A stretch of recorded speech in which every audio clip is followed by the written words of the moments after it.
let's go ahead and look at number of solutions. But before we start, we have to understand a couple things. We have to understand some vocabulary word.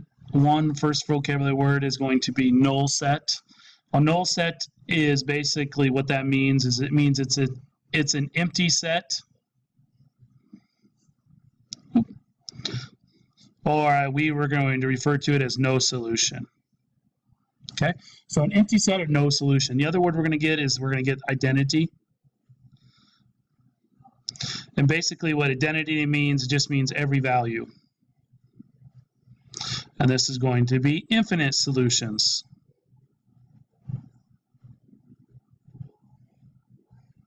All right. So let's go ahead and look and classify some equations into the three different opportunities.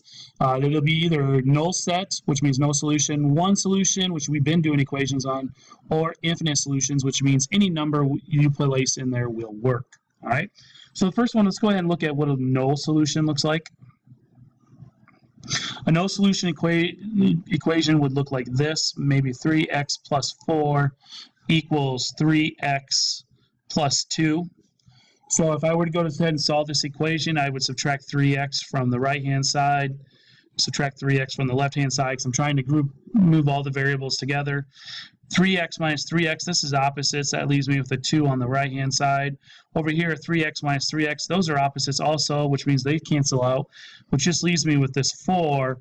And basically, in a no solution, you're going to get a number that says it's equal to another number. And we know that 4 is not equal to 2, so I'm going to go ahead and write this as not equal.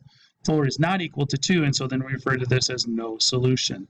Basically, what that means is there's no number that you can put in there that will make it work. Okay. Next one is a one solution. These are equations you've been doing. So for example, like 2x equals 20. You would divide by 2 from both sides, and you get a value equal to a variable. Okay? And so then that's a one solution. Okay? And then the last one, this is going to be your identity. Okay? Or this is going to be infinite solutions.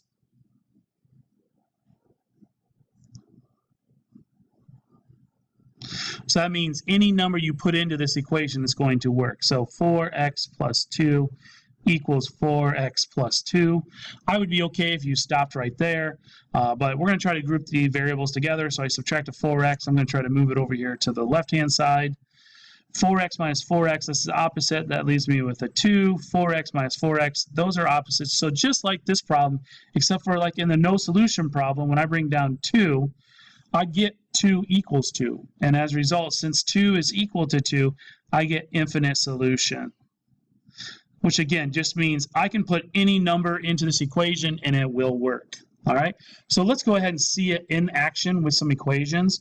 So my first equation that I'm going to do, I'm going to move some things up here.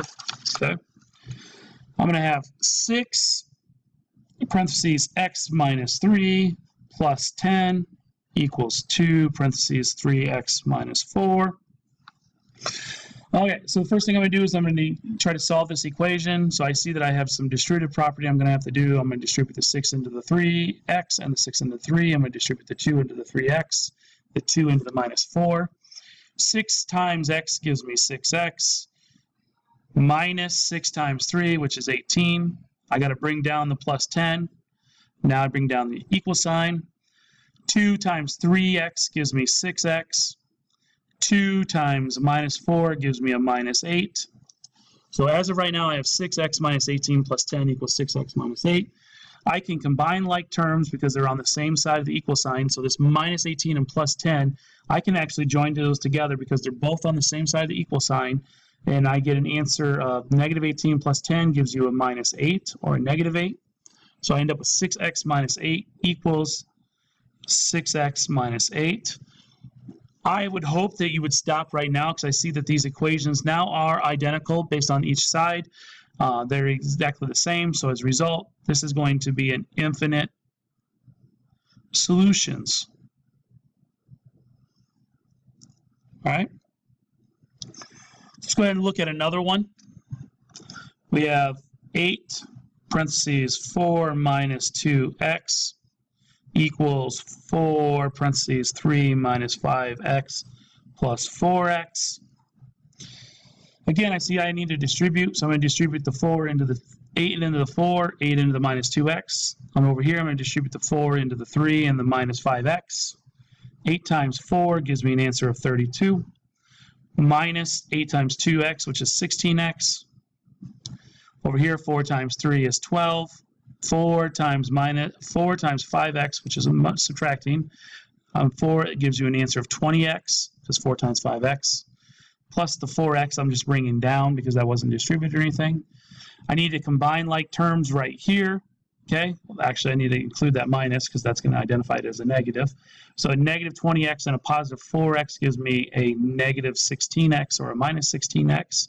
So I'm going to do 12 minus 16x. Over here, I'm going to have 32 minus 16x. I need to decide which side I'm going to move the x's to. I'm going to move them to the right. So I'm going to go ahead and add 16x. Add 16x over here because I'm trying to cancel it out over here. Those are opposites. This gives me 32. I bring down the 12. Over here, I have a negative 16x and a positive 16x. Those are opposites again, so that equals 0. So I'm left with 32 equals 12. Well, I know that 32 is not equal to 12. As a result, these are not equal, and since they're not equal, I'm going to hit no solution.